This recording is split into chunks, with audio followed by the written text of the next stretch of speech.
Another episode, another beginning. This is not the end.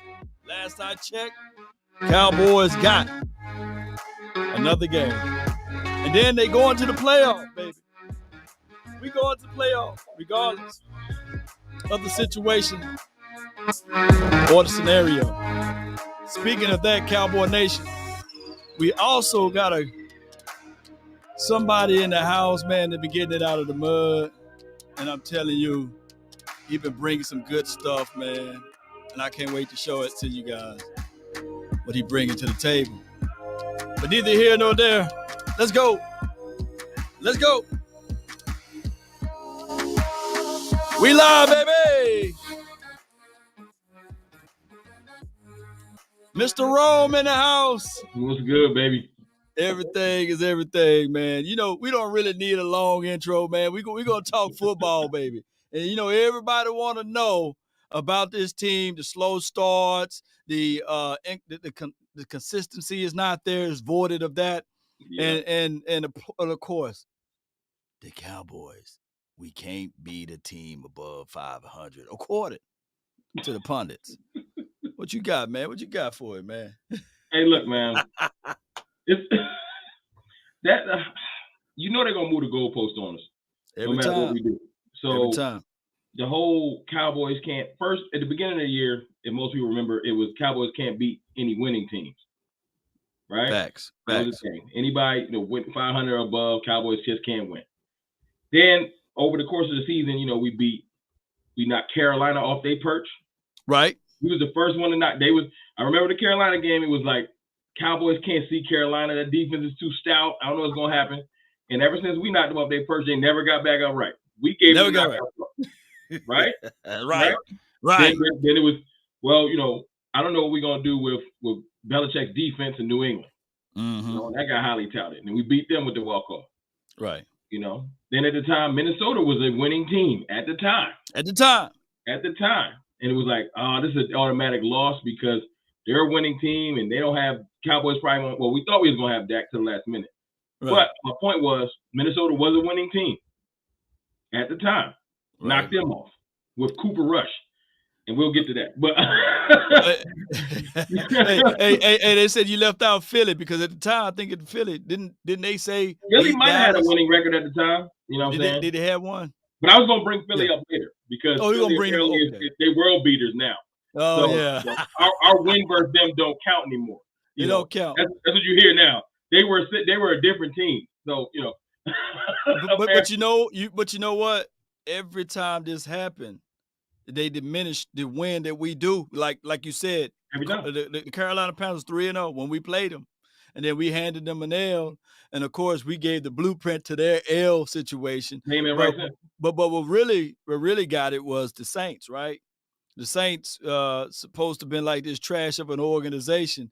Then I was telling people, just like the Patriots, hey, that win look a whole lot prettier now, right? Exactly. and then now against the Saints, that win look a whole lot prettier because that same Saints team shut down one of the greatest quarterbacks you can ever lay your eyes on, according to the football historians, This is why media narrative is funny to me. To your point, right.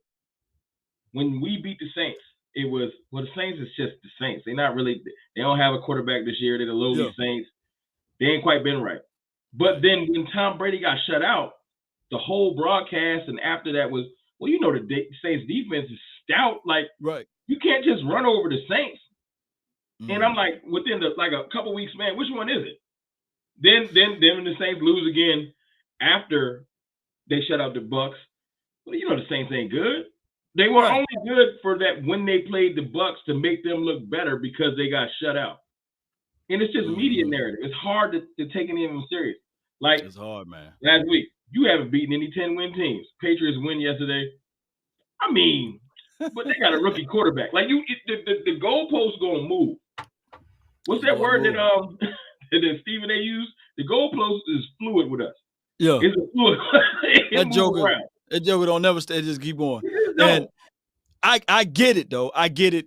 You want to sell clicks. You got to do this thing to make the thing go. I was watching Emmanuel Archer Oh, I already know how you Dak Prescott, he been putting the pressure on his neck, right?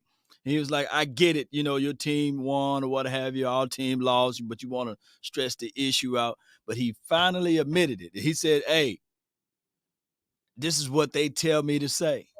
And I wish I would have had the little excerpt. Yeah, go on to Dak Prescott retweet and just go read down. And Emmanuel Archer, he literally said he's the puppet. You know what I'm saying? And you know what though? See, we know that. We know it. It do feel good to hear him just say it. Yeah. But we didn't. I think me and you and other content creators and stuff like us, we already knew. Right. Problem is, even with that being said, it's such a minute point.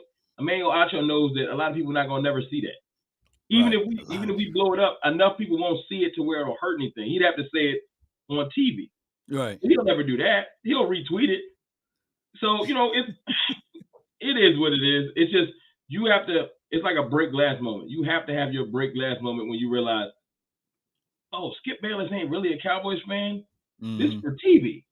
You got to realize that it's for TV. Like you got to realize that Skip Bayless isn't. It's not that he's a bad Cowboys fan. You got to realize that he's not a Cowboys fan at all. Probably. Like he's only connected to us because of what it did for his career. Big facts. You know who he's a fan of? You want to know who Skip Bayless is a fan of? Tom Brady. Oh yeah, now, through and through. I can tell. You know yeah, because he get emotional like we do about the Cowboys. Right. If you're a real fan, when something happens, you know how he defends Brady no matter what. Mm-hmm. Right. No matter what. I can see the fandom in him. Like, oh, that's your boy. You get mad, But when the Cowboys stuff happens, it don't really bother him that much. He's been having to show agreeing with Shannon Sharpe now. Right. It took Shannon Sharpe to call out some stuff. You be like, hey, that's a football moment because Shannon Sharpe is now telling the truth. He slips up. See, Shannon be faking too. Sometimes he'll slip up and keep it real about the Cowboys, and then somebody probably get in his ear. Because I know how this TV thing works. Right. Hey, man, you getting a little too nice. Bring it back. And then he'll just bring it back to, well, what y'all going to do in the playoffs? And it's just one of those things. I'm not even going to give them too much shine because they got their own TV shows. Right. I'm just going to say, for anybody that's watching, you have to understand that the operative word is narrative. Right. Even PFF is pushing narratives now to get clicks because their buzzer word right now is Trayvon Diggs. And that's what's driving traffic to their page, their website, etc. So they use Trayvon Diggs like bait. Like, you know what? Let's say Trayvon Diggs is great. And then 20 minutes later, let's say it's horrible. Why? Because we're creating controversy. That's why I said in my video a couple of days ago, I was like, they starting to look like ESPN because they're getting out of the just we're straight facts business, right? And they're getting into the narrative business. They should only be giving us the narrative. The narrative is always hard. The narrative is always hard. Yep, hard to uncover and also to break apart because it's like a straw man's argument. Or it's kind of more like this right here, where you sprinkle some of the facts, but you will leave out the context. Like, for example, Trayvon Diggs give up the most yards ever. You know what I'm saying? 1,000 yards this season. And then the first play of the game, well, one of the first plays of the game, he gives up on a double move with no safety help over the top, and it looks embarrassing for him. But that's just the way he plays. He's an aggressive corner, and DB's going to get used. There's not one DB that ever played in the National Football League that never got burnt. Never got burnt. Right. But you got to have that safety over the top. Yo, I literally, if you think I'm lying, Cowboy Nation, those who's watching, watch the Atlanta Falcons. Hear me out. Watch the Atlanta Falcons, Deion, Primetime Sanders versus Michael Irvin. He got into prime head so bad that you thought what Antonio Brown did by taking his shirt off and walking off the field, shoot, Prime was flipping benches over, pouring out the Gatorade, Powerade, crying on the sideline because, man, not only Michael Irvin got Prime in that game, Emmett ran over him. I mean, good grief, Troy ran on a bootleg and ran to him and gave him the stiffy. It was crazy. But he lost his mind. And that was a. I appreciate both sides of that. I appreciate the competitor in Deion for feeling like that. Sometimes that's why I miss Dez. That's a story for another day. I do miss some of that just complete passion. You know what I'm saying? Facts. But like with Trayvon or I'll just wrap it up like this: the narrative pushers are going to do what they do. Right. It'll never switch. Never. I want everyone to know this: we could win the Super Bowl by 50-0, and the narrative of people will just be like, "Well, do it again," or "It don't really count." Like you're not gonna. If everyone's waiting for Colin Cowherd, Stephen A. Smith, Emmanuel Archer to come on their show and admit that the Cowboys are great, even when we're riding high, just if that's your goal and watching those shows, you should stop. I watch the shows because I feel like I need to keep my ear to both sides of the street. Right. The national narrative and what we do, but I don't really watch those shows to get genuine Cowboys information because it ain't coming from there. You want some genuine Cowboys information, then follow a genuine reporter like Michael Gelkin or somebody like that. You want straight information, follow somebody like that. They'll give you the straight information. I will John Machota. Yeah. I don't want to butcher his name. Him as well. Maybe even Todd Archer. Like certain people will give you straight information. There's others. I'm sure I'm forgetting some people. Todd Archer's so legit. He don't even want the blue check mark. You know what I'm saying? So I'm Todd. But they're gonna let you direct information. Yeah. So if you want direct information, like with no concept behind it, nothing, then you can just follow them on Twitter. Right. But if you're going to the national media for it, no, it's just whatever. If they got wind that if we support the Cowboys, our rating's gonna go up even more. Every last one of them will flip. Right. But right now they're enjoying bringing in the haters. Oh my God. They're like we just can't support them for anything. So I get it. If anyone watched that game last night, not to segue too quick, if you can watch that game last night and genuinely feel like there weren't moments in the game where the officiating, and I'm not blaming that on the officials, because if we gonna get into it, we need to play better as a team. Because we need to. If you're a Cowboys player, all right, let's do this. Let's do this, Mr. Rome. Let's touch on the aficionados. Okay. Let's touch on them, and then we're gonna get off of it. That's good. Yeah, because I don't want it to. It's not a sticking point for me. Right. I want the players, and as if the players need to hear from me. Right. But my point is, they all said it last night. We used to this. Well, if it's something you're used to, then find a way to beat it. Ain't nothing impossible. You know that the officials, if you give it to them, they're gonna take it. You know Connor Williams. You know if you get your hands up around them pads in a certain area, you know they're gonna take it. So stop giving it to them. I'm not saying that. I know they're gonna let other people hold. I watched defensive holding a couple times. I watched the Brawley breakdown earlier. I was like, all right, you gotta know. So if you know that that's what you're gonna be getting, and that they're not gonna call on other teams, find ways to beat it. I feel like our players are talented enough, and our coaches are good enough to realize, okay, these are the sticking points. Every time we done lost games where the officials are involved, you know what we found out? They're gonna call tic-tac holding calls. Know that going into the week. I don't know when they figure out which officiating crew is going, but more often than not, we gonna have bad official calls. Big facts. And it's gonna frustrate us to death, but I know it frustrates the players. Every third down last night got called back. At some point, you got to realize, okay, right, on this play, you can't get your hands up there to a certain point when you block it. If it gets from in here to out here, it's an automatic call because you got to keep your hands inside. And I know Wilson, when he was got that PI call, always try your best to get your head around regardless. Right. Yeah. And it wasn't his fault, but you got to know, like, okay, they're going, if we give them anything, it ain't fair. Life ain't fair. There's plenty of things that ain't fair. Right. Cowboys players, you get blessed with all of the shine because you wear the star. Trust me. I know they get blessed. I know you get to see it down there where you at. So you get a blessing that other players don't get. You also get the burden of you're under a microscope from officials that probably grew up hating the Cowboys. Now that they got their chance, when it's a ticky-tack call, they can go either way. They're going to do something like say, oh, he's down. Right. And know that you can't really challenge this. And you don't know where these officials came from.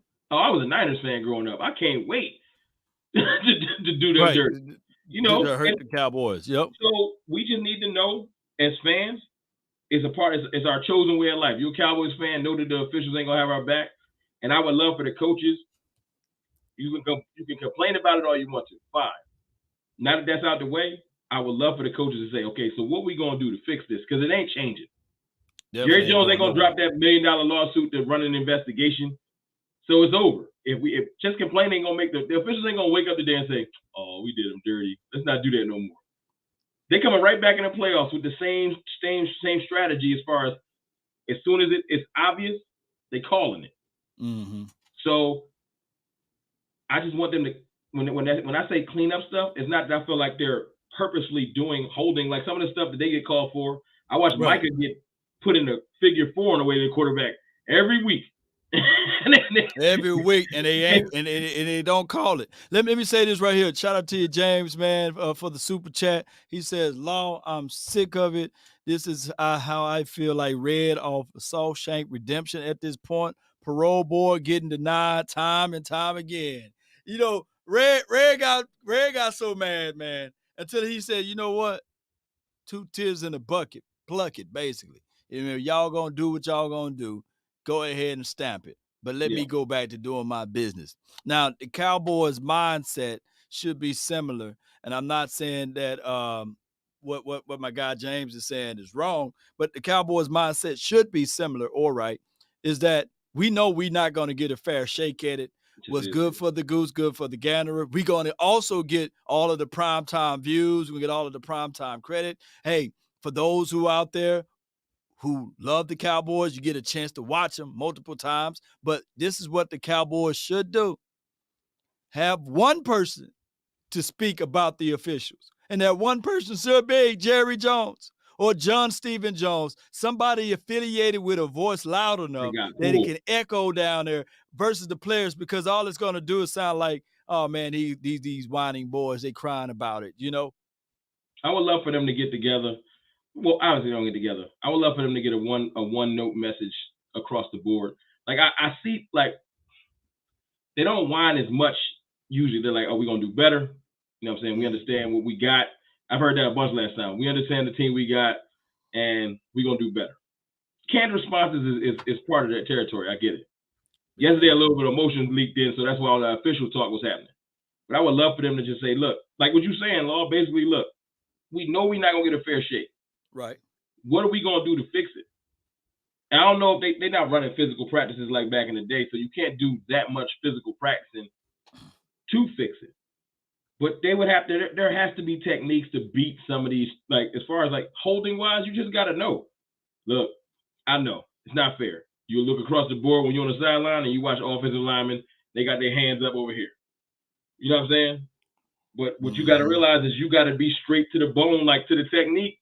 And you got to win that way, even if it feels like it's impossible, because you're going to hurt the team more trying to do it like everybody else. You just can't. You just can't. So I want the team to understand that all those little ticky-tack calls, I don't care what you got to do to get your head around. But get your head around. Get your head around. Shout out to you, Chef Mac, man. Thank you for the super chat, man. He says, wanted to get up with your Law out here in Texas. Shout out to you, fam. Hey, one of these days, fam. I hope all is well with you. All right, so when we break down this game, I want to know your thoughts before we talk about defense, because I love defense. I just love defense. That's my favorite side of the ball. So that's good. So you and I cut from the same cloth. All right, so let's talk about this right quick.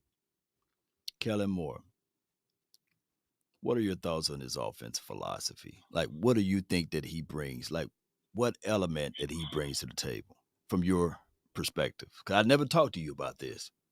I feel like Kellen Moore is very creative as far as on paper X's and O's. Where I feel like Kellen Moore's doldrums come from is adjustments. I haven't seen him ever really be good at adjustments. You know, it's kind of like he's not. He probably drew out like an offensive scheme before the season. He probably adds to it.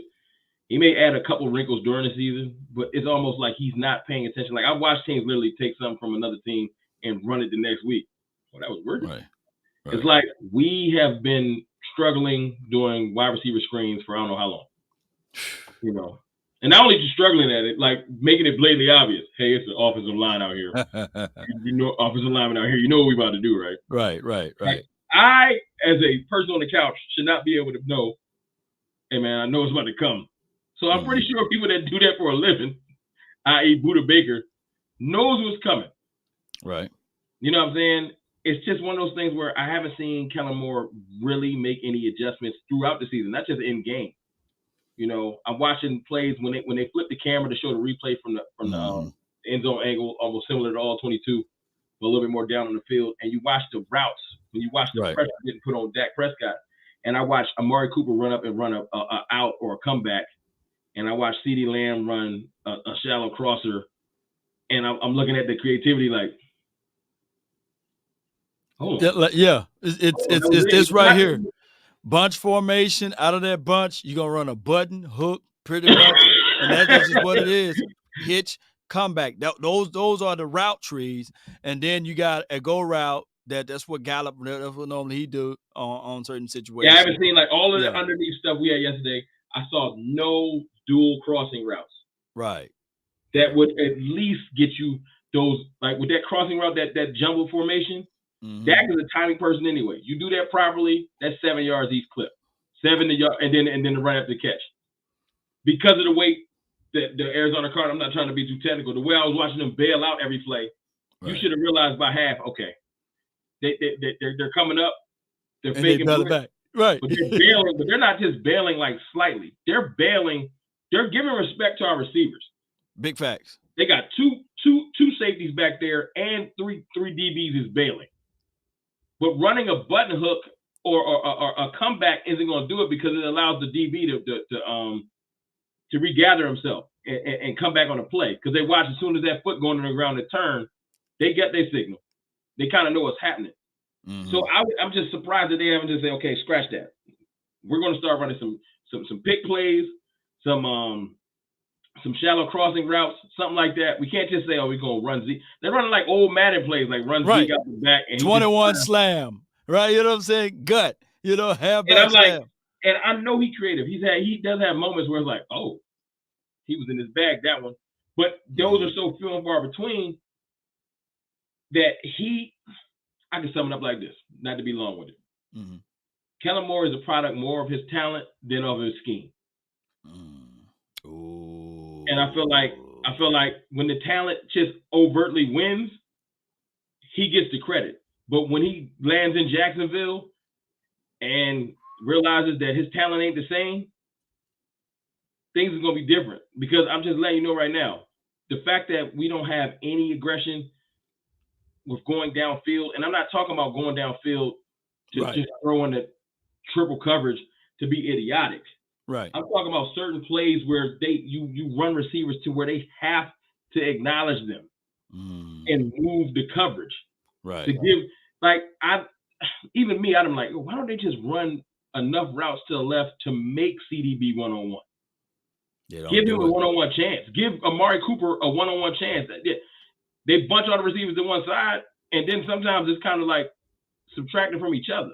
Right. All of the DBs in one area. Bubble screen, smoke, Give Coop a chance to do what Coop do.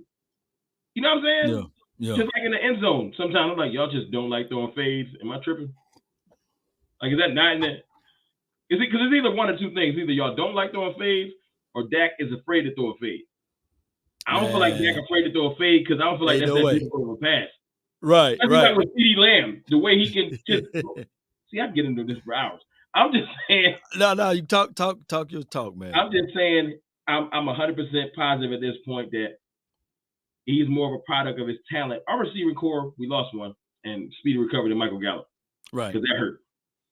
Man, but our receiving core go about 5 deep or 6 deep, to be honest with you, the way Malik Turner been looking, on receivers that could get serious run on other teams. We got bona fide 3 starters, maybe 3 number ones when they're at the top of their game. We got definitely number 2 in Cedric Wilson, to me, on most teams. And then you got Noah Brown, who's a definitely bona fide number 3 on most teams when he's right. Big and fact. then Malik Turner, I ain't gonna lie, he opened my eyes a little bit. He looked like, and he's more, he might be one of our more sure-handed receivers. Like, you throw it to him, he gonna catch it. And that's another story for another day. I'm just saying, with all of this talent, Kellen Moore got a wealth of riches. Like, it's just, You know, and sometimes we just dominate poor defenses. But when a defense is schemed properly, and it's like, okay, talent is matched talent. Fine. That's what big boy NFL is about. So now it's scheme versus scheme.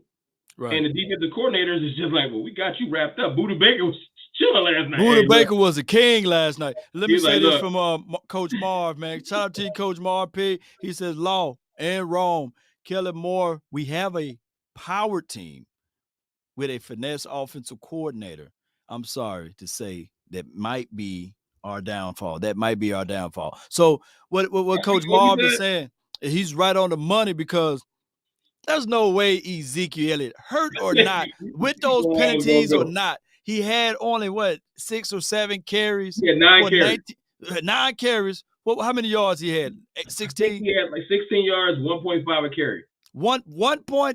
I thought it was 1.8. So it was 1.5. I might have shorted him. Hold on, let me see. Let me double check. Cause I at least want to give him that 0.3. Let me see. 0.8. I was tripping. Yeah, so it's 0.8. You know what's crazy? That's crazy, man. He had a long as 6. I swore I saw better runs from Zeke yesterday. I don't know if I was tripping. Because it was called back. It was called back. Oh, never mind. Yeah, it was called back. I was like, yo, he showed some bursts. I was like, but it's like, because of the call back penalties, to Mara's point, man, great point with the finesse, with the fact that we got a finesse offensive coordinator, right? You know, with a physical team, you know, not letting our offensive linemen get up and dig their heels in and get physical early in the game, and then let the passing come to us. It's kind of just, it's outlandish to me, because even if you want to say, well, Zeke ain't quite got it anymore.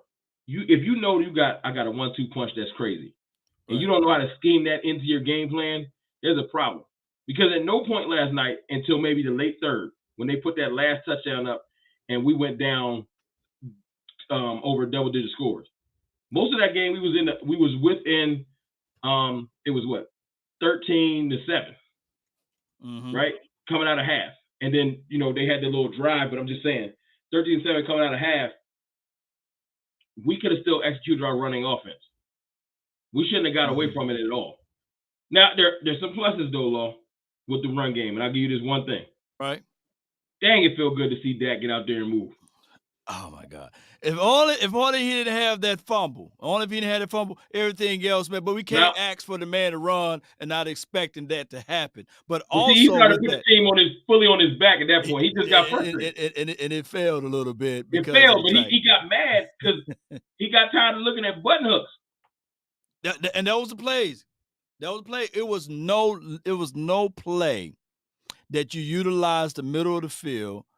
I mean, come on. And then there was no play. It was 2 areas that I wanted the Cowboys to attack. If their leading tacklers were Buda Baker and Isaiah Simmons, those were their leading tacklers out there. I wanted the Cowboys, like Coach Marv just said, and shout out to you, True Farley, for the donation there.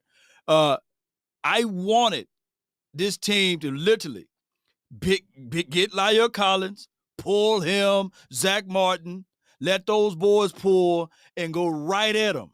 I promise you, Buda Baker's 192 pounds. After he got hit a couple times with Zach Martin being pulled, he'd have been like, you know what? Hey, coach, I'm going to just stay back on top of the roof. I ain't finna come down. Yeah, Zeke might start off 3 yards, 4 yards. It's physical. You should be intentional. All right, y'all, look. Unless something miraculous happens, this is how our offense works. Right. Zeke is going. This is like you watch boxing. Zeke is he them body shots. The body shots earlier in the fight that you were ignoring. Right. They creeping up on you. So you hit Zeke for them short carries earlier, and make sure every tackle, make sure that everyone count. Punish them. Because when we switch up to TP, they're not going to be ready for the switch up. Right. But I don't understand why, like, somebody like me I'm not a professional offensive coordinator. I don't understand why Kellen Moore don't understand this. And I get it. Styles makes fights, and I know every game plan doesn't go exactly as planned. It sounds real simple, hindsight 2020. I get it. But some of this stuff, you would have to go in the half. I know that there's coaches on the staff that just tell you where we are in the running game, what's going on in the passing game. There's like assistant coaches that don't do nothing else. They ain't even paid to talk. They just, when you ask for a stat, they paid to give it to you. They had to have known, hey man, this running game is getting to the point where they're not even respecting it anymore. Yeah. And once they did that, they were playing. Look, man, they were playing literally pass defense. Hold on. Whether it be cover 2 or whether it disguise cover 2 or whether it be quarters, they was playing literally that and sneaking the safety down inside. The safety, Buda Baker, for crying out loud. They were sneaking him down inside, which I get it. But you're supposed to be able to run on that, dog. You're supposed to be able to get some yards, some dirty yards or something off the edge. I get it. They got up 22-7, but you got to establish the fact that, by the time that happened, a lot of game it went by. They got that 22-7. We was over the midway point, I feel like, the third quarter. Not that I'm saying they came out, they executed right out of the half. But, you know what I'm saying? Early in the first quarter, put like this, our defense should have gotten them off the field and not let them get that 3.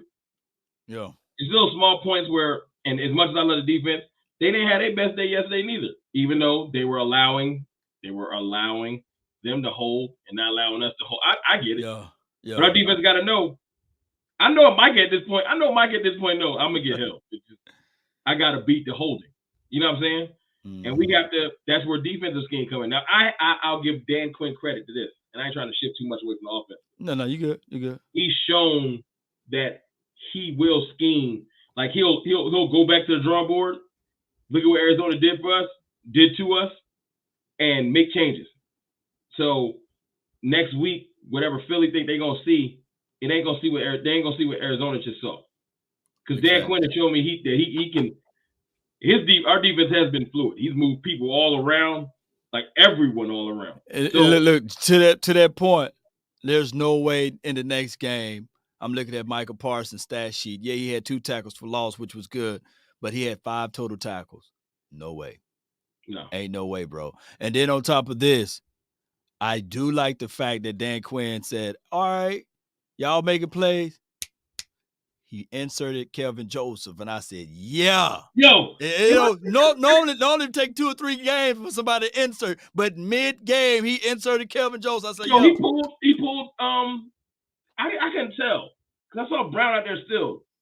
Well, Brown was still out there, but I think that the person that was really a detriment to everything was Jordan Lewis. I think that Jordan Lewis, he looked on one of those plays. He was watching the running back go by. He was like, hey, running back, what's good? I see you tonight, man. Some of them are picking up bad habits from our player that does that the most.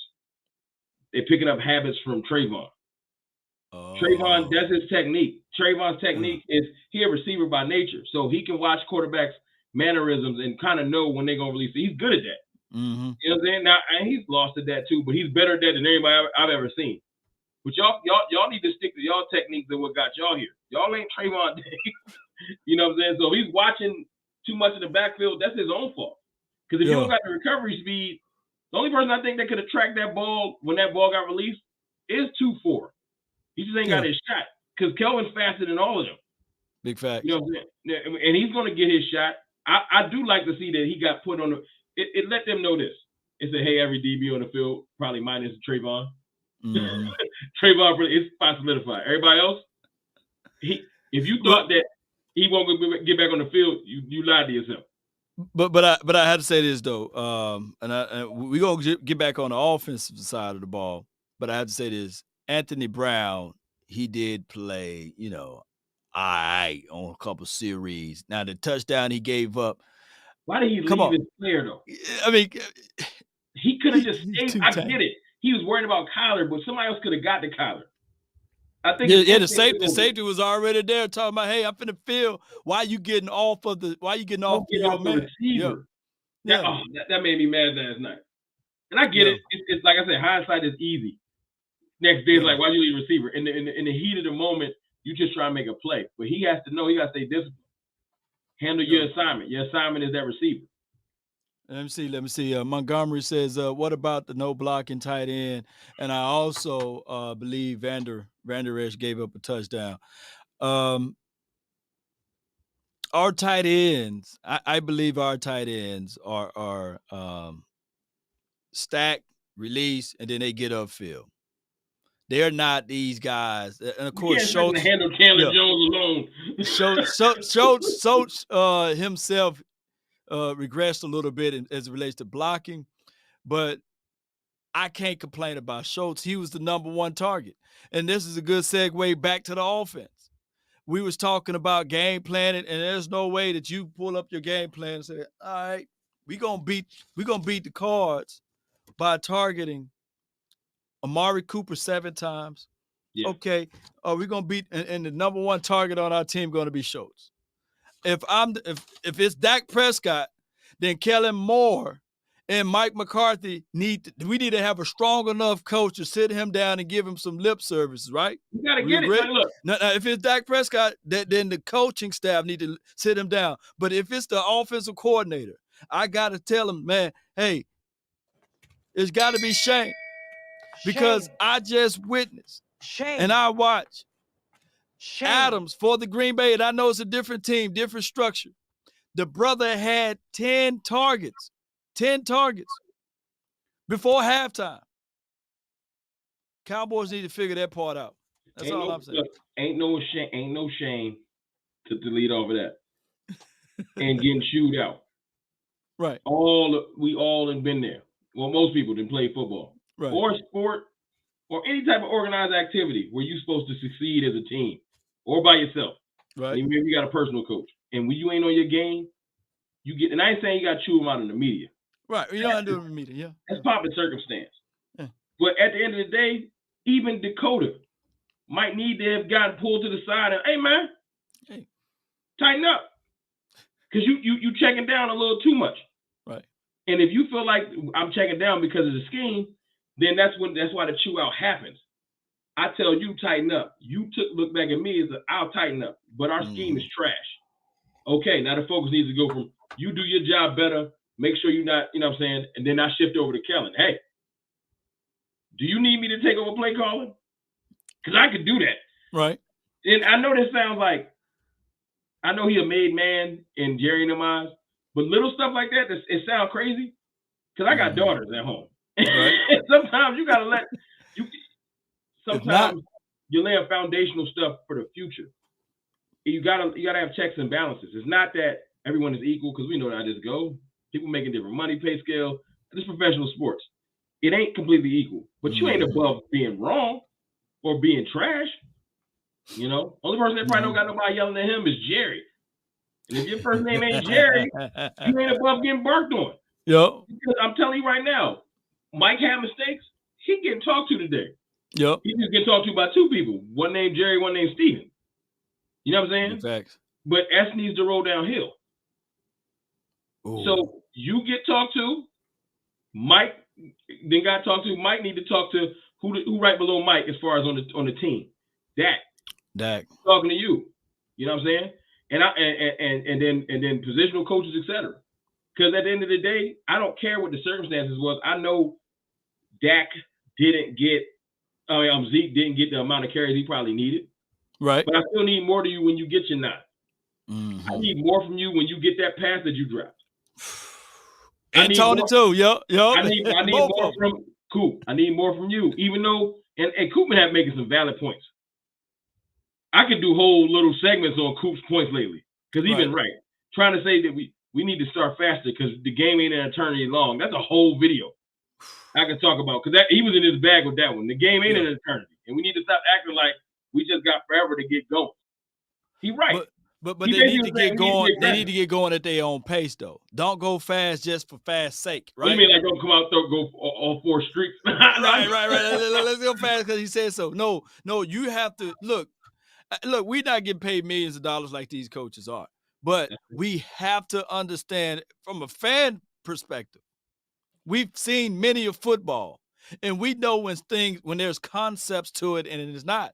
There's nobody in the chat right now that can say what type of team this is. Is this a play action team? Is this a run first team? Is this a pass accepted run? Nobody knows the concept of what the Cowboys offense or the identity. I said this too many years. What's the identity of this team? Now I know the defense is hungry, so I ain't gonna talk about the defense, but I want to know from you, Rome. Mr. Rome. Shout out to you, Jay Lombardi says, call that man John Kitna. Dak need his guidance. Appreciate you. But what is the identity of this team on the offense? I want to know. I want to know from you because I never talked to you before about this. I ain't even trying to be funny. I was gonna make a joke. I was going like I just said. We take jokes over here. I was gonna say we the button hook team. We shouldn't say that. But I will say we are. Right now. And look, Lord, I know you. So some players probably watching. They watching. Not get to me. They watching this. Look, if my humble opinion, man, we're a check down team, man. Okay. Right now, we're a check down team, we're a check down team unless it's 100% open, and you can't do that. This big boy football. You know, I'm not saying to go. Let's do a sliding scale. Okay. You can't be completely conservative. Because that's going to get you conservative results. You can't go full Romo. And I love Tony. Tony just be like, whatever, I'm throwing it. But you have to have some measured. The scheme dictates I'm going to have you one-on-one. I'm throwing it. Right. I'm not saying throwing the double coverage all the time. Sometimes it dictates that. Sometimes it don't. And I know Dak's capable of throwing it. I've seen Dak make some throws. I'm like, I wouldn't even try that. And he'll complete it. You know, and then sometimes it'll be like, okay, Coop one-on-one down the sideline. Have confidence that Amari Cooper, because I've seen him do it before. I remember that Eagles game from about 3 years ago. I think it was 2018. Yep. Where and he just let it fly towards Coop. He had no idea what was going to happen on that play. The DB had just as much chance of Coop, but he had faith knowing, that's Amari Cooper. What's that joke that people always say? Have to throw it down there. Cooper down there somewhere, because that's what Joe Burrow was doing. Chase down there. And say, hey, third and Coop. But hey, this is the thing though. Just to be 100 with it. This team, when we played against the Denver Broncos, this is what happened. And I'm not saying that they laid the blueprint out, but before we played the Denver Broncos, team played that single high safety. Yeah. Loaded the box and dared Dak Prescott to beat him one-on-one, the wide receiver. They played man. Now, there have been some variations and some change to that, of course. Cover 2 defense, that's what Dak Prescott practiced against majority of his career because we had Papa Rob Marinelli. And then we played some variations of that with Chris Richard. Yeah.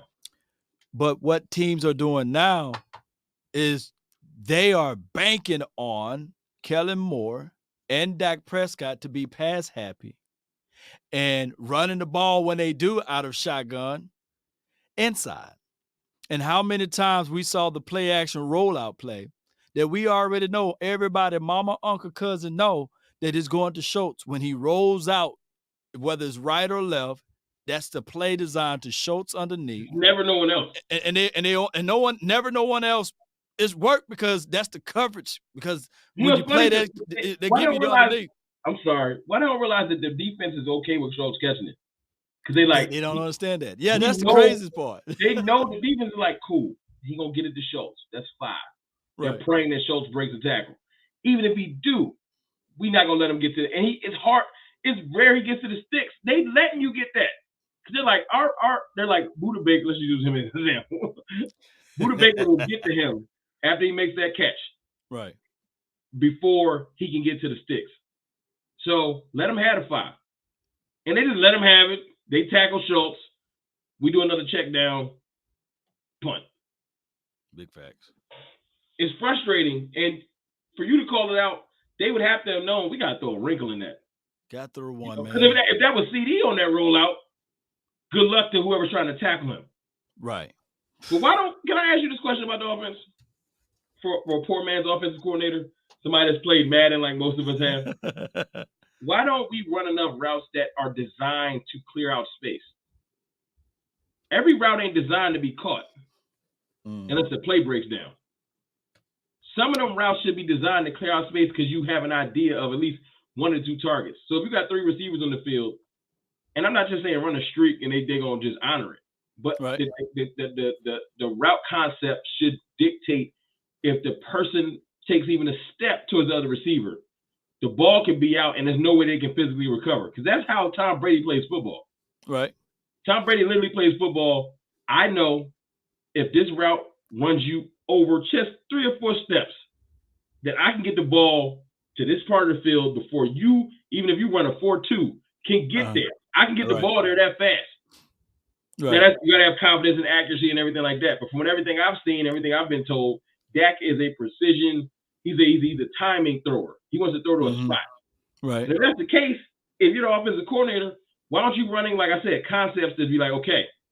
A reason why I'm granted over here because let me get this super chat first. So David says if we had a kicker, we could have they could make field goals. The game would have went into overtime, and people want to hate on Dak, but he was the reason we got within 3. So yeah, I get what you're saying. Shout out to you, David J. Yeah. So he said if we had a kicker, basically we'd have went into overtime, and you can't hate on Dak because he got us within 3. I agree with you, David J. But here's why I'm smiling though, Mr. Rome.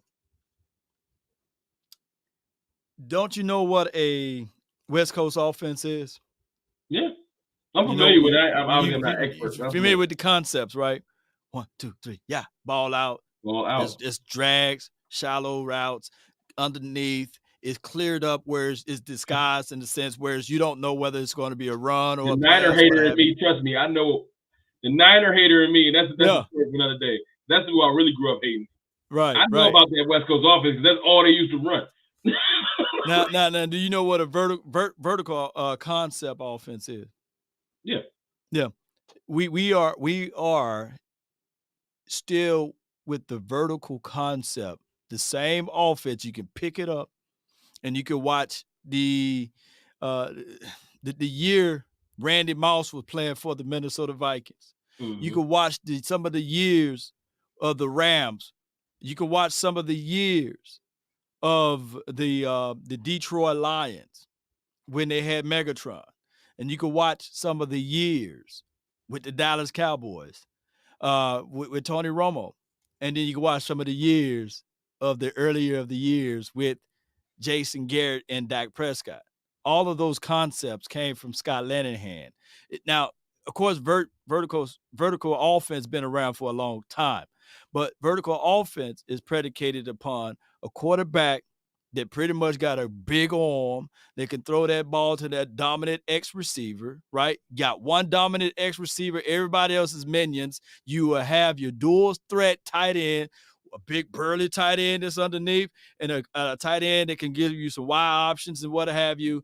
But it's predicated off of dominating on the line of scrimmage, LOS, with run play actions. And we just don't have that philosophy. We don't have the patience enough to set up the run, to set up the play actions, to hit your one dominant wide receiver.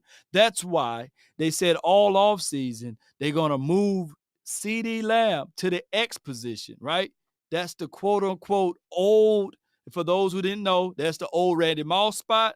That's the old Megatron spot. That's the old Desmond Bryant spot. You know what I'm saying? Now it's supposed to be CeeDee Lamb spot. And he I like CeeDee. I like Lamb inside the slot. I like Lamb two-way goals. I think that out of all the wide receivers that I just mentioned, Lamb is a better route runner than all of the guys I just mentioned, even in Megatron, right? He's not that dominant, big, possessive wide receiver that can go get that 50-50 ball. Not in his second year. Not in his second year. Can I say this, though?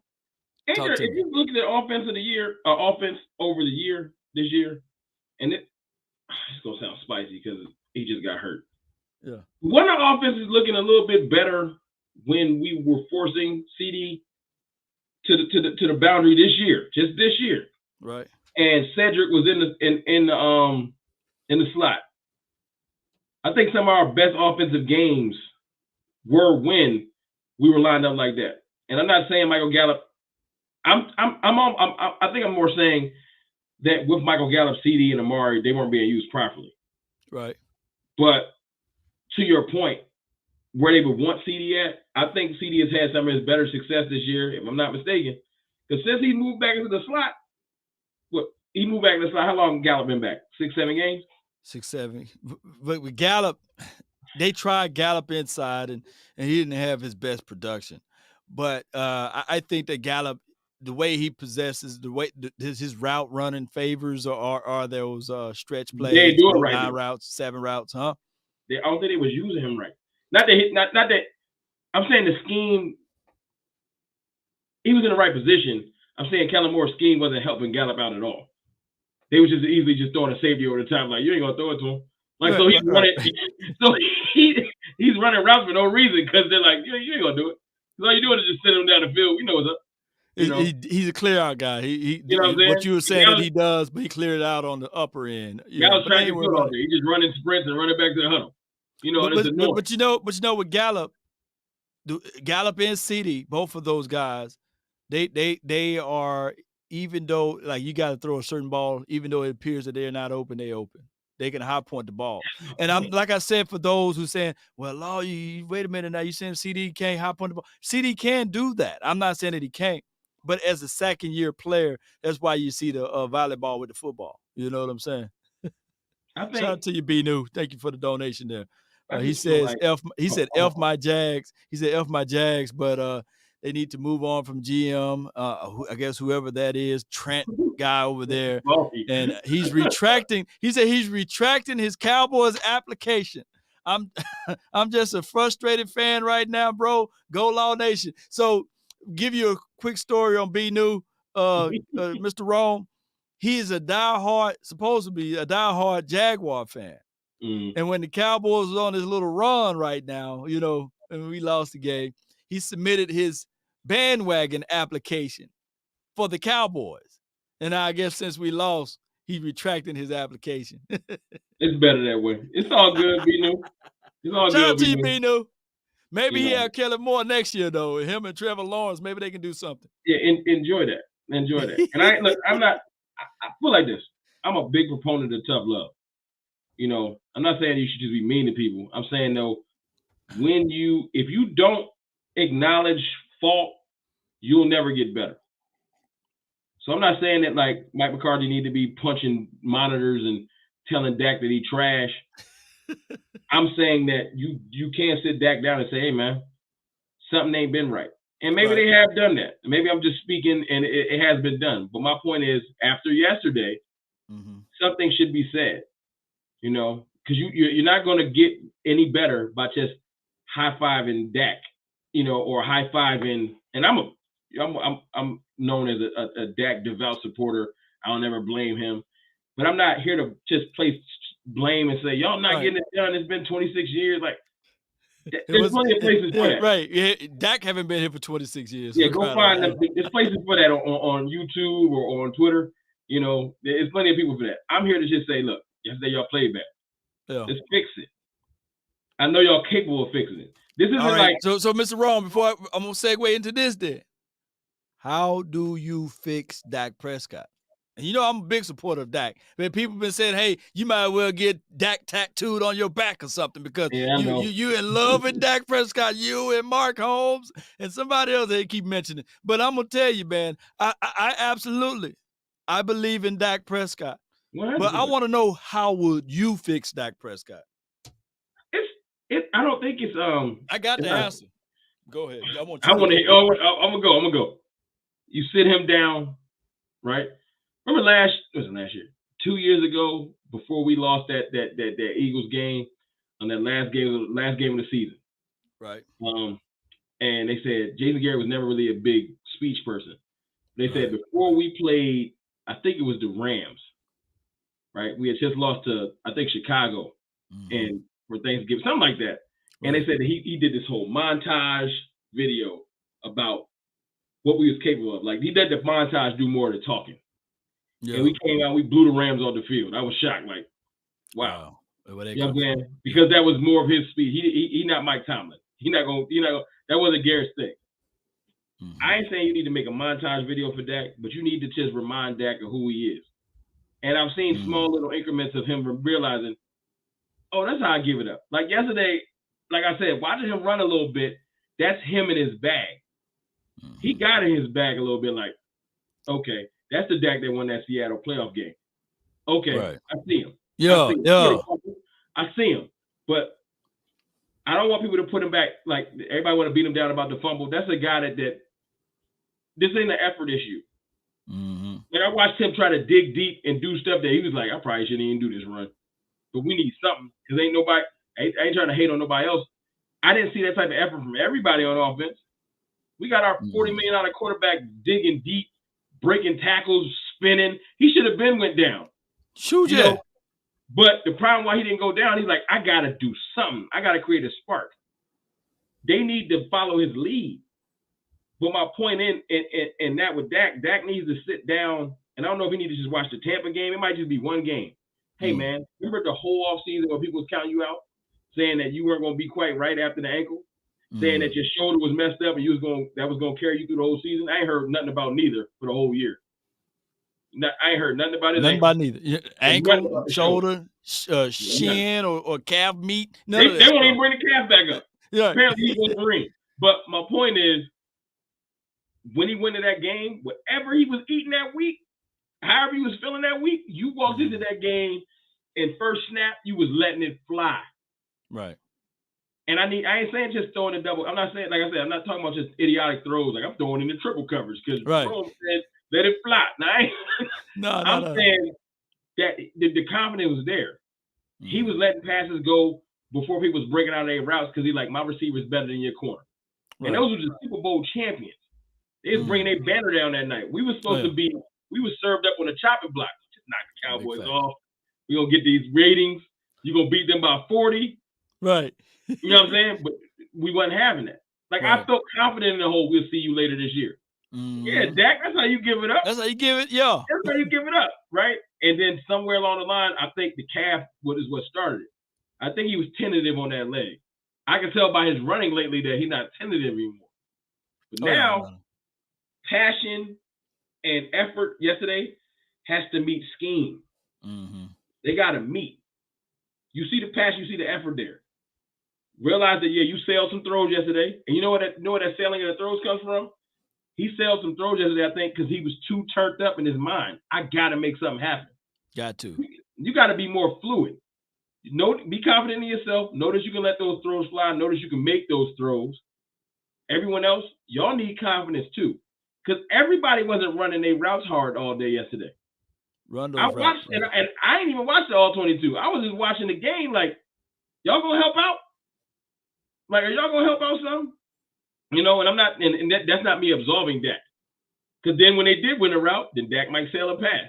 That's why I'm saying this whole game, if I got to put it on anybody, they all got to look in the miror. Got to look in the mirror. Nobody leave that game feeling like, I did my job. Maybe CJ Goodwin. Anger, you can't leave anger out of or anger. But anger foot in that ball. I said, God, foot. That boy got a foot on him. Special teams, for the most part, all right, cool. But, everyone should have left that game be frustrated. But, whose response, future leader of the team, Micah Parsons' response was perfect. Right. When I'm paraphrasing because I don't remember it, but what I got from his quote after the game was, it wasn't on one play. We can't put it on that fumble. Right. It can't be just that fumble. We got to be better. That's somebody that gets it. That's why I started this whole conversation off with that. Knowing that we just got to be better. Know that what's presented in front of you, it ain't going to be fair. Right. And then find ways to beat it. Right. Because if you don't think that you're going to be able to, if you ever going to be able to beat it, then just do what Foot said earlier today on Twitter. Y'all act like we should just give our playoff position away and just forfeit. We shouldn't even go. Right. Yeah, I hate that mindset. And Foots was right. Foots, the king, is right about that. Cowboy fans, they hear that, they hear this right here, Mr. Rome. They hear that. They say, oh, they about to shoot. Let me get up out of here, dog. You know what I'm saying? They shooting. I said, man, he just clocked it, man. What my dogs at? Where my people that's supposed to have my back? Who's supposed to step up and say, okay, hey, you shoot, you might.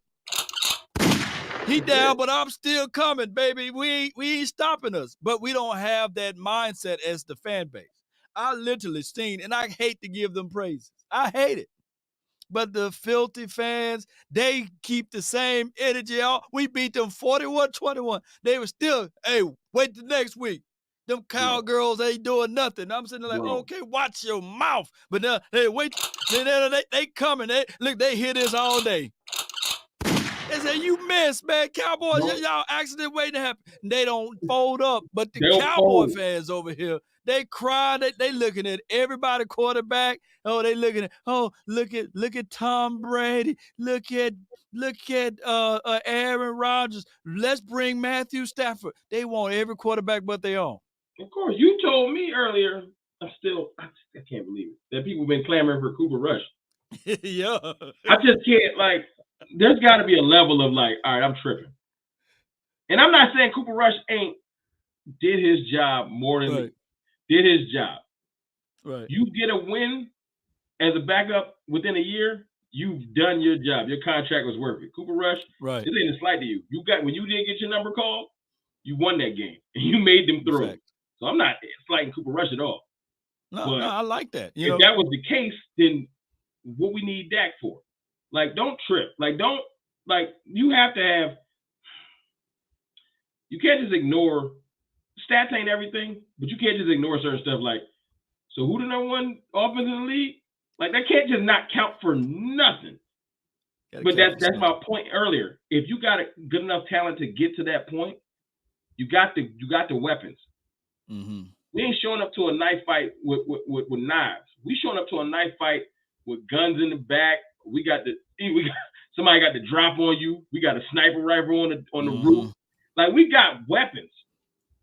But the problem is we showing up to that type of fight with somebody that don't like guns.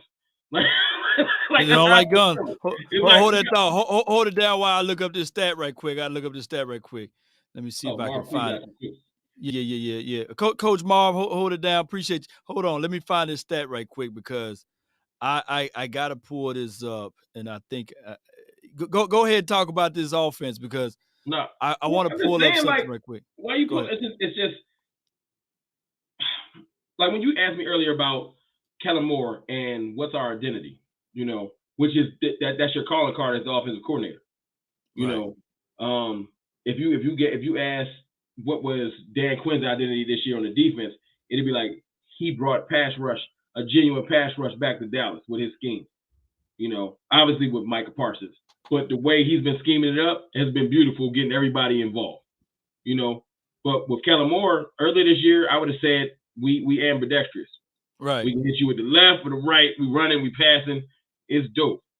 And as soon as your original plan got checked, he hasn't had a counter. Like yesterday, a couple runs into work. All right. And I would say, well, we letting it fly down the field. Right. It's like when we do stop running, we just start checking it down. And look, that's why I said that I can't say that when you drop back and scan the field, that's all on Dak. If he literally like, yo, man, it ain't open. If I let it fly, they coming back this way. Then that's where scheme comes in. All right. I'm back now. I had to pull up this stat, man. I got the answer. You know what I'm saying? Because so many people wanted it to be in the air. So many people want this thing to be just ball zipping and zooming here and there, right? And I will always remember this right here.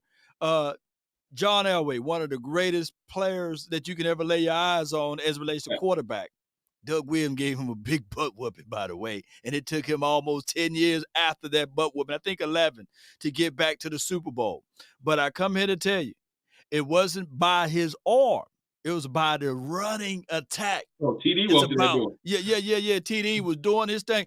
Oh, let me pivot a little bit more because I'm setting up the table for everybody. Brett Favre, one of the greatest throwers of the ball. Two different types of quarterbacks, by the way, Brett Favre versus Dak Prescott, because we knew Brett Favre was a gunslinger. But the year he won the Super Bowl was when they were able to exhibit the run. And, of course, special teams, by the way. Not going to sully that. But shout out to you, Coach Marv. He says, listen, fellas, the problem is this. Our best lineman, Zach Martin, said our identity is the run, but we don't run. That's the problem. Ooh, that was Zach Martin. So I want to say this. Woo! Look, I got to do something now it's hit me wrong. I'm gonna throw you a quiz.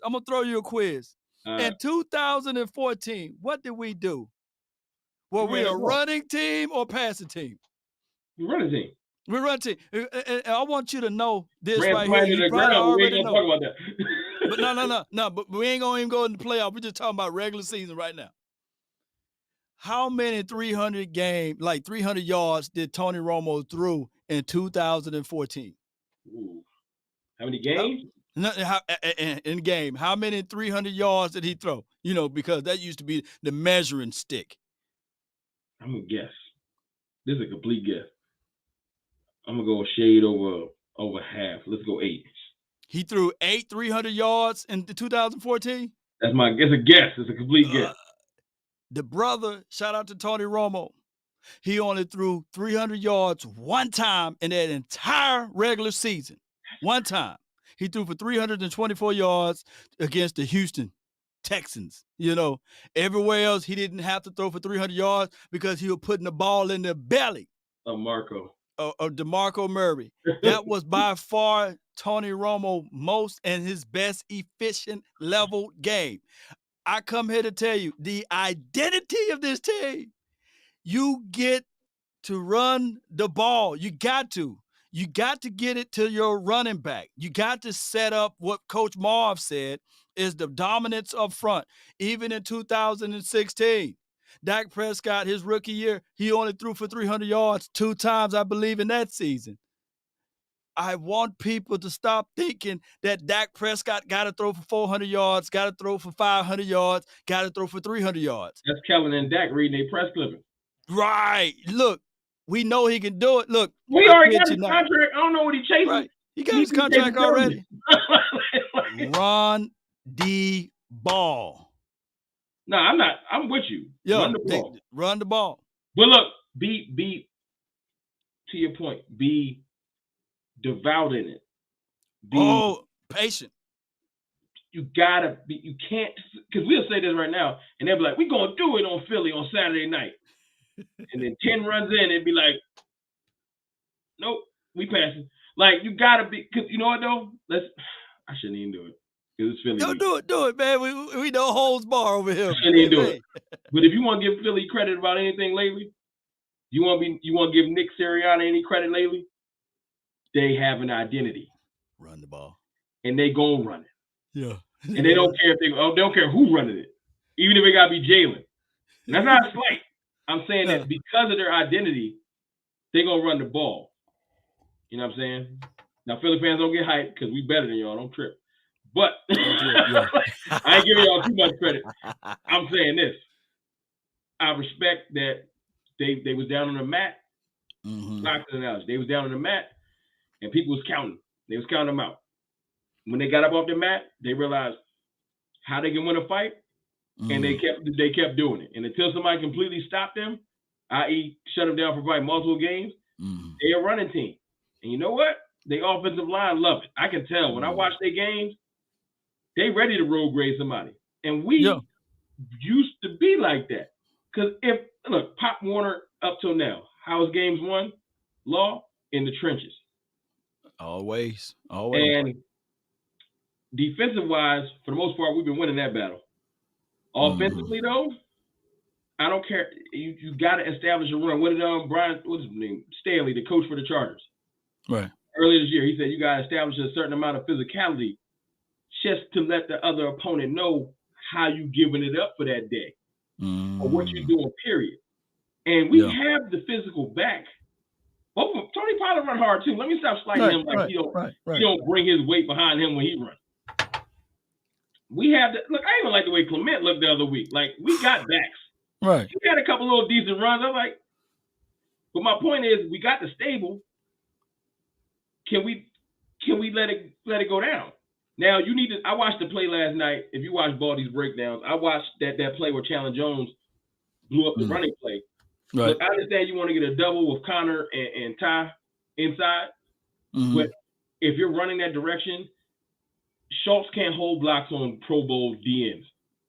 He can't, and it's fine. Ain't nobody mad at him. That ain't his. Right. He can chip, but he can't hold no consistent block to let a running play develop.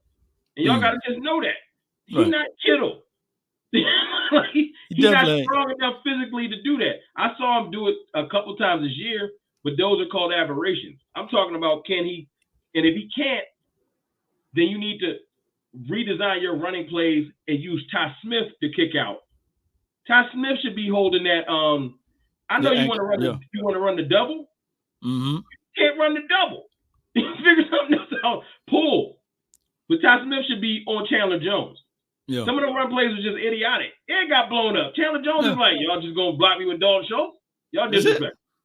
So disrespectful. Y'all disrespecting me. And I see why he got up doing this with his shoulders. Because I'll be like, shoot, come on, y'all. Tell him lean forward. Get out of here, man. Shout out to Scott, man, for the donation. He says, why don't we use our wide receivers like Malik Turner, other players that play big but don't use them in the next game? Spice it up, open up the plays. So we might have to now. We might have to now. He moved up at least a notch. He moved up one notch. But Cedric Wilson, I mean, he stepped up so much that it kind of like, all right, cool, Cedric.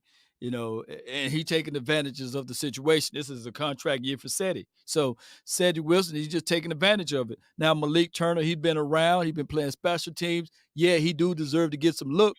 But hey, let me just say this. I'm always about to cuss. But bull sugar, those guys should be nothing much more than decoys. You got Amari Cooper. You got Dangerous Lamb. You should stop there. You should stop there. Everybody else, I'm looking at this sheet. I'm Kellen Moore. Hey, coach. Hey, man, I'm number 17. I'm Malik Turner. Oh, and I'm Cedric Wilson. Hey, I want me to get me some good looks. I want to be included in the game plan. Kellen Moore need to be like this. Say that again. This is Amari Cooper time. This is Dangerous Lamb, who I use a first-round draft pick time. Everybody else decoy. Dak Prescott, we know that you want to give the ball to Dalton Schultz, but take a look at Amari Cooper. Sometimes, believe it or not, we talk about the aficionados. Sometimes the aficionados probably give you the benefit of the doubt because that's Amari Cooper. If you keep targeting him, maybe, just maybe, you can get a PI on the opposing team, but they can't give it to you if you don't give it to them. He got to be willing to throw at, like I said, that's why I told him to sit down and watch the Tampa game. It's just that game embodies him playing free. Uh-huh. There was no record to protect. There was nothing. We ain't had nothing to lose because we were supposed to lose. Something about not having nothing to lose just had him playing free. And he was letting it fly that game. Versus what was considered before, the secondary was a little battered up, but at the end of the day, it was still, all I heard was that Tampa defense ain't nothing to be played with. Right. So it was supposed to be a massacre. And he looked at it in the face and said, I'm about to let it fly. Yeah. And he don't do that no more. It's like, Zeke, Schultz. It's frustrating, and it's not. And when I say that, it's not saying that I don't feel like Dak can get it done. This is coming from a person that knows he can get it done, that has complete faith in him, and it's frustrating.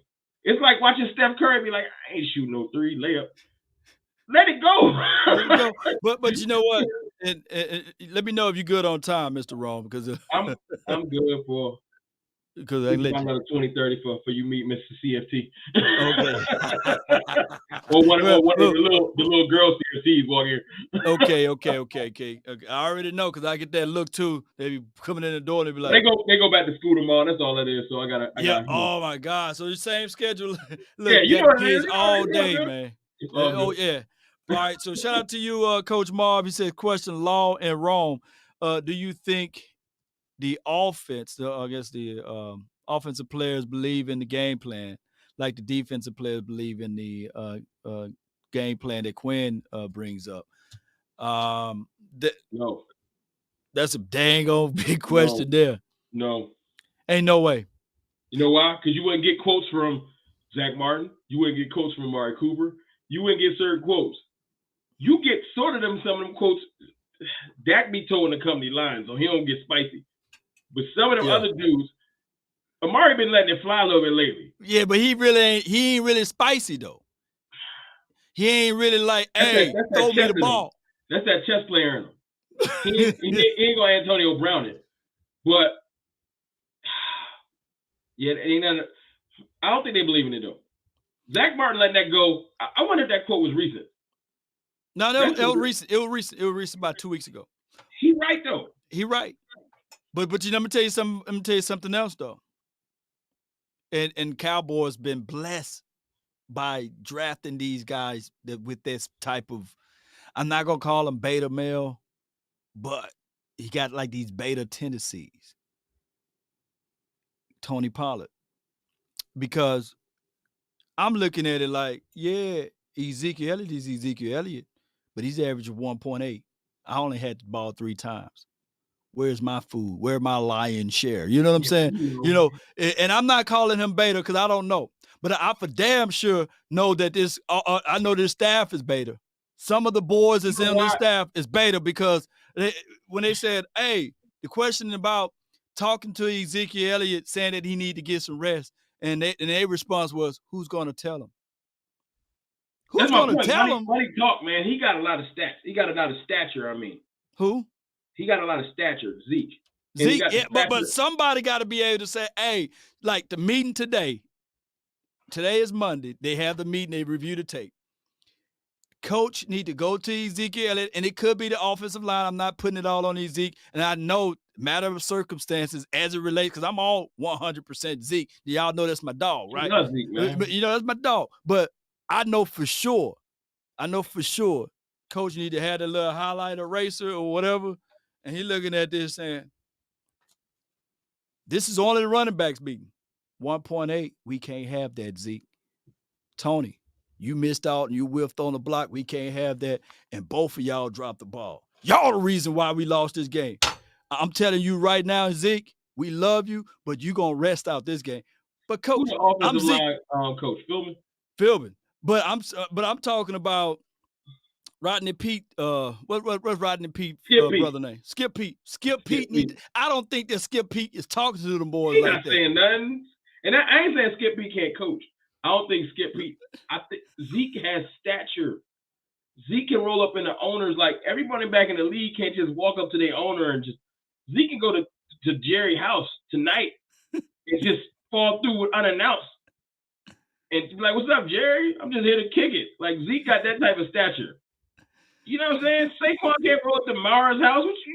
Can I help you? He got lost. Like Zeke got stature in not only Dallas, but and I'm not saying that that's right. I'm saying that because of that stature, you're right. He isn't getting the. You need the tough love. What I said earlier. Everybody got to get checked. You know what I'm saying? You have moments where you just like, hey man, and if it got to come from within, maybe it does take. You know who could check Zeke? Who?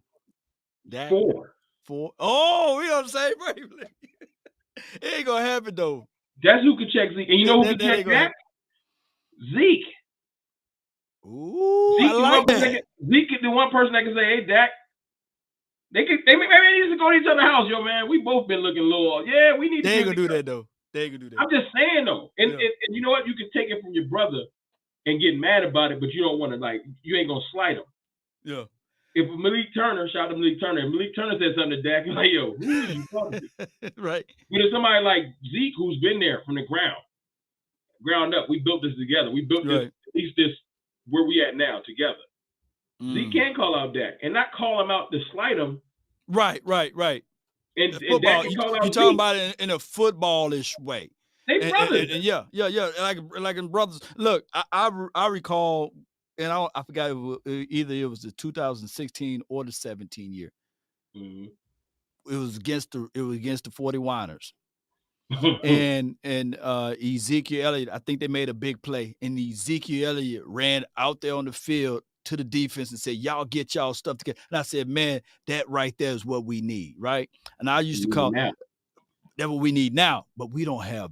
They muffled Ezekiel Elliott after that whole situation with Roger Goodell. I promise you, they took some of him away from him. You know what I'm saying? Yeah. Like Ezekiel Elliott rookie year, I just want y'all to go back and watch some tape, some sideline tape. They took that away from him. You know what I'm saying? It's like, you're right. He went through a lot with that. He went through a lot. He went through a lot. And then to watch, I'll change the conversation fully, but to watch similar situations happen and it don't go down like that for the other players, right. I know Zeke be sometimes like, are you kidding me? Right. I lost 6 games and a whole lot of probably other stuff from money to et cetera. Right. And they be dudes doing all kinds of craziness and they just still in the league. You know, they don't get suspended. They just get like a reprimand or a fine. But I pray this, though, Law. Like I said, because of your platform and, you know what I'm saying, you being OG out here and been doing this for a while, when you talk, I have no doubt that players listen. They do. Right, you know what I'm saying? And any player that may have come across this today, I hope nothing I said have come across, wow, you're probably like, who is that dude? Right. This is coming from one of y'all biggest fans, like biggest supporters.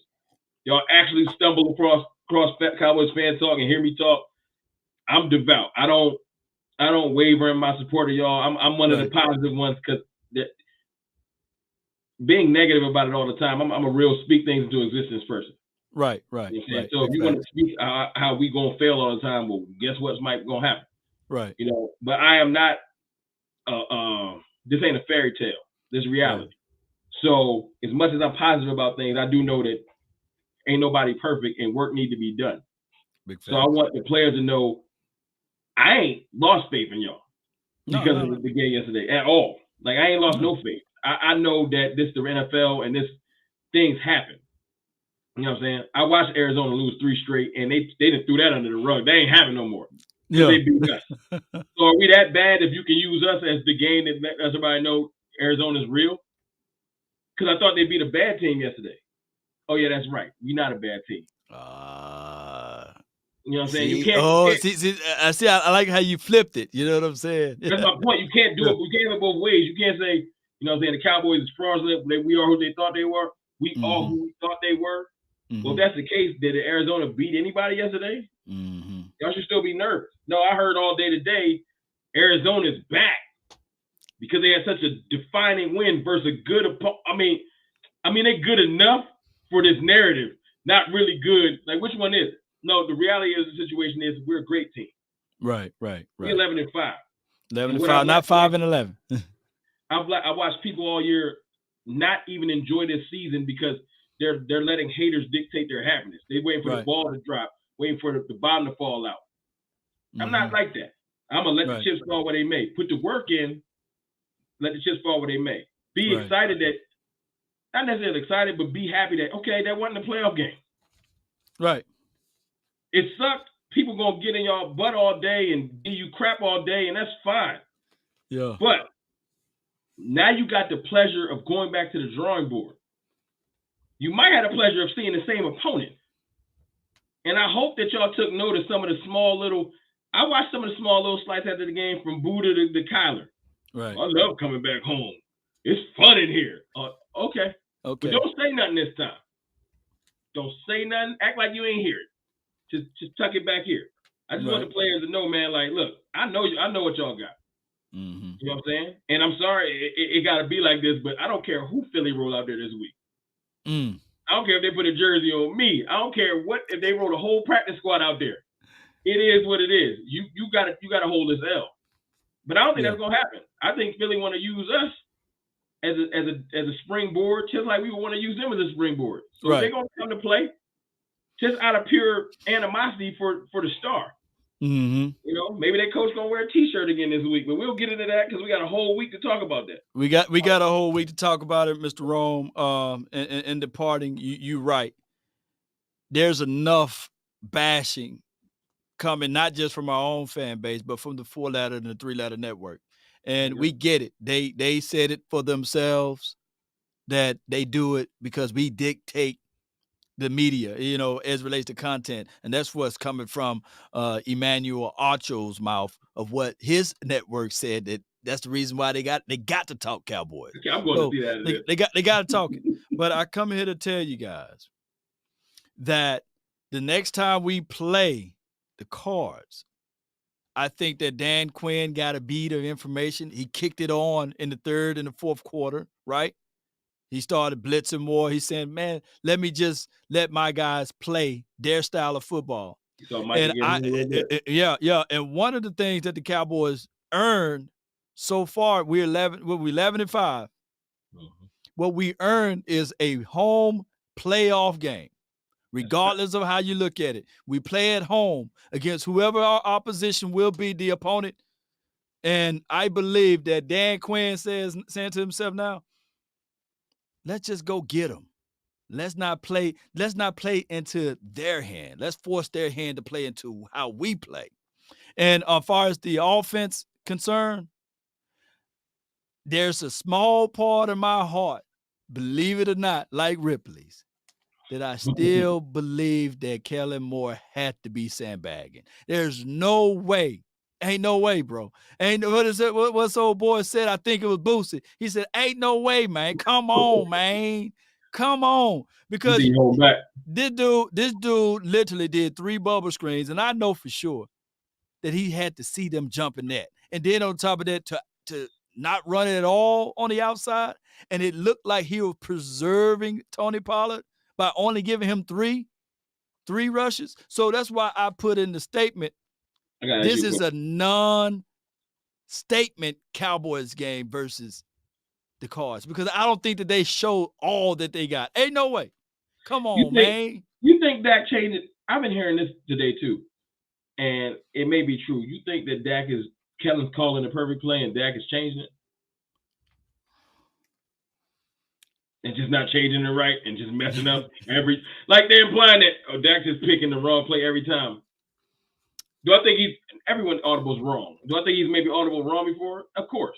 But do I think that Kellen's just in his bag and Dak just messing it up? Like, run this. No, I'm running this. One of the things that Scott Linehan came out and said that the reason why he liked Dak Prescott is because the play that he called, Dak ran it. And everybody like, oh, so you didn't like when Tony Romo would say, kill, White 80, and he changed the play.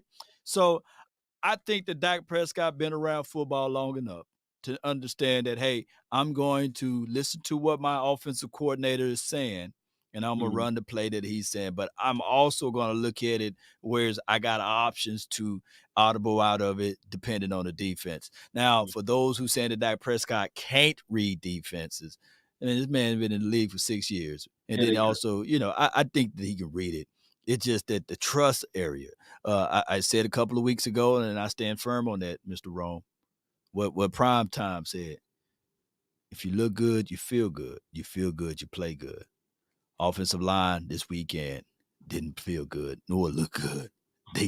Dak Prescott for dog sure wasn't comfortable until like third quarter, fourth quarter, and I think that's when Tyron Smith got into the groove of things. That's just my thoughts. I could be just homering this thing up. One last thing to ask you. Cliff Kingsbury, and I think he kept it funky. He was asked after the game. I'm pretty sure you saw it. Yeah. Do you want to see Dallas again? And he said, absolutely. I think what he said, absolutely not. He did the Magic, the Magic Johnson meme. He like, no. And they asked him why, and he was like, nah, I think that, like I've watched some of the quotes after the game, and they kind of, like even Buda Baker, he was like, man, we was disguising stuff because Dak is a great quarterback, and if we gave it to him playing, he was going to dice us up. Big facts. That's after you won. So you don't get any props for trying to sugarcoat it and make it sound good. Just like Cliff Kingsbury was just keeping it real, like, nah, I don't want to play them again. We got up out of here with the win. I'm happy about that. Because he knows that. Right. To your point earlier, Dan Quinn got a little bit of bead on him. Mm-hmm. Even if you throw some wrinkles, you're not about to redesign your entire defense in the next couple of weeks. Mm-mm. You know what I'm saying? So why, like, this ain't an interdivisional opponent where you got years of tape and just tendencies and stuff like that. This is, I got to play Dallas two times this ain't like when we played Washington 2 times and they're a divisional opponent. We used to it. Big facts. This is just different. And not only are you playing us twice, this isn't you play this at home, we playing you at home. You coming back to our house. So how you feel about that? It's hard to beat a team multiple times because there will be some adjustments. There will be, even with the players themselves making the necessary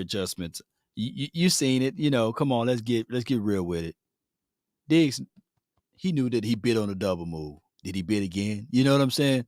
So there are different ways to, even when you look at it, on the opening drive, although the Cowboys rallied and kept them to only 3 points off of the opening drive, but you were able to see Cowboys get gashed on some gadget plays. There's only so many times that you can get got with those gadget plays, right?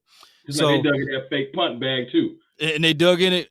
I said They look more desperate. Who looked more desperate? Yeah, they look more desperate, right? And people killed me on Twitter talking about, no, they just called the right play. I'm like, they looking desperate because they know what type of team they playing. Right. And I know we lost. Right. Fine. But at that moment, I said, oh, when you dig in your fake punt bag, you know what you're facing. That's why I know when Cliff said that, he meant it. I do not want to play them again. Yeah. You already know. Shout out to you, David J, man. Thank you. He says Dak was making multiple changes, basically, and he think that and that's because the Arizona confused him. Dak did mention that they did do some disguising, and you got to understand Dak is such a PC guy that we really would never know whether or not he's really saying it for real or not. Or not with my eyes. I was like, oh, that's how you give it up for real. Because I ain't never know. That joker, man, it could be some nasty potato salad with the raisins in it. Dak, how did you like the potato salad with the raisins in it? Oh, it was great. It was wonderful. I kind of liked some of the flavors of the raisins. You're like, come on, man, that stuff was terrible, man. I get it, though. But it's because I don't want him to just get out there and start acting like Ryan Leaf. I'm just saying that Dak won't give you nothing. I guess it's good because Belichick don't give you nothing either. So I get it. No. Appreciate you, Glenn Capers. Thank you for the donation there. All right, man, Mr. Rome, I know you got to go, man, but hey, this is my first time talking to you, man. It's almost 2 hours over here. I appreciate you. I thought we were gonna go for 30. I'm sorry if I went a little bit longer than you wanted to go, man. I could do this for hours. Trust me. Man, I can talk, man. Trust me, I'll be up at 2, 3 o'clock in the morning and be talking. How about them Cowboys, man? Why you be looking at me like I'm crazy? Because I don't let it go. No, so when I get off the stream, I'm researching, I'm doing something. She's like, you ain't gonna take no break. And I'm like, nah. I mean, I really do love it. You know what I'm saying? Right. This ain't just for fun. You know what I mean? You know, so I do want to say this though, Law. I appreciate you bringing me on, man. Like real talk, because you know what I'm saying. You know, I've been a fan of yours for a minute. I'm a fan of all of the goats in this. You know what I'm saying? Y'all really, like I said, I'm trying to get to where y'all are as far as just putting out not just great content, but getting the real message of the Cowboys out there. Because you got so many angles, you're going to get false information and false messaging. Oh, my God. Yeah. It's crazy. So I respect what y'all do, you know what I'm saying? And like I said, I'm trying to do the same thing as far as just giving a real Cowboys fan a safe space to come to.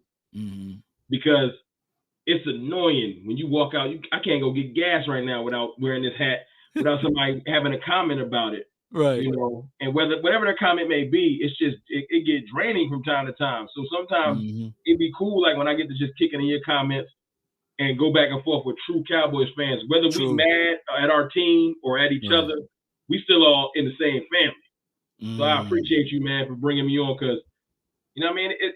It ain't enough of us that's kicking the real message. So when somebody doing it right and you bring me on, I'm very forever appreciative, man.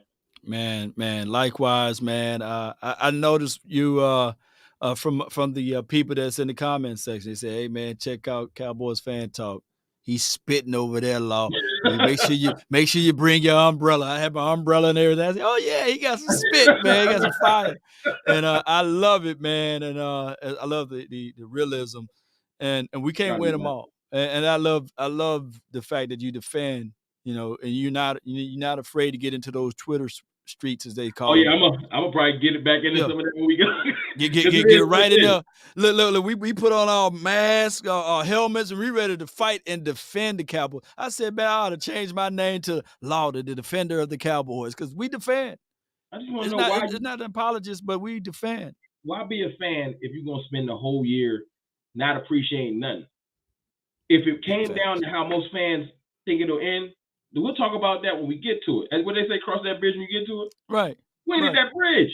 We only 5, like with a whole playoff game. Can we talk about that? I don't know, man. Hey, before I let you roll, man, I used to have that little old back in college, man, a 95 Honda Civic, man. You know, it gave me some good miles. I But know it man, did. when I'm driving from Jackson State back to Hines, down through Alcorn, that car get to shaking.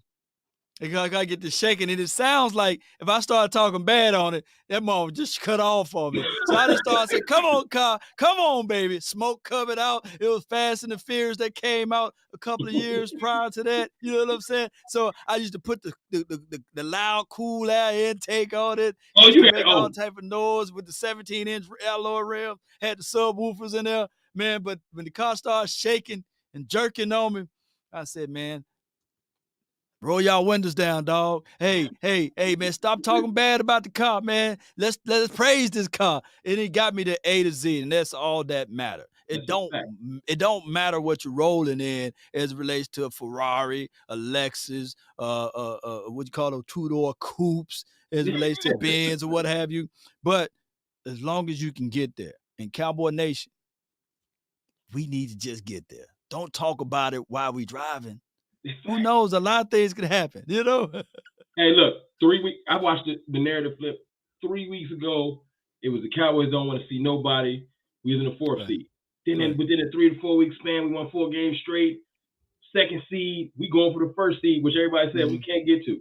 Now, of course, the seesaw has swung back. Now it's, man, y'all might as well just get y'all playoff spot up because that's how everybody's feeling. Right? We go out there, we knock Philly off. We win our first playoff game. Everybody be right back. But me and you gonna be standing there with the rest of us to do the same thing. Right. Like, oh, welcome back, because we ain't never left. You never left. And it's gonna be a better story, man. Hey, man, plug your channel, man. Let people know where to find and follow you, man. Hey, look, it's Mr. Rome, Cowboys Fan Talk on YouTube, Cowboys_Fan Talk on Twitter.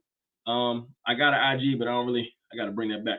Come on, get on that IG love, man. The IG love is good, man. I need to get back over there, but yeah, man, Cowboys Fan Talk on YouTube, Cowboys_Fan Talk on Twitter. Holla at me. I do respond, and I do talk trash back, so if you want to get in that bag, I welcome it. Come loaded, because he ain't going to play around with the food. He going to bring the heat. You know what I'm saying? Right, and I love it, man. Cowboy Nation, y'all already know where to find and follow me, but if you don't know, it's LAW Law Nation Sports. Be sure to hit me up, find and follow my content there. Sure. I'm everywhere, baby. Let's go. Sure.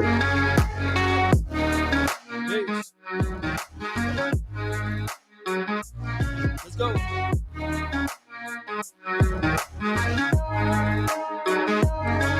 All the haters, I need to tell y'all one thing, haters. Why don't you do me a huge favor? Yeah, it's gonna hurt just a little bit, but we're in the playoff anyway. But why don't you do me a huge favor and lean forward just a little bit? Yeah, right here. Let's go.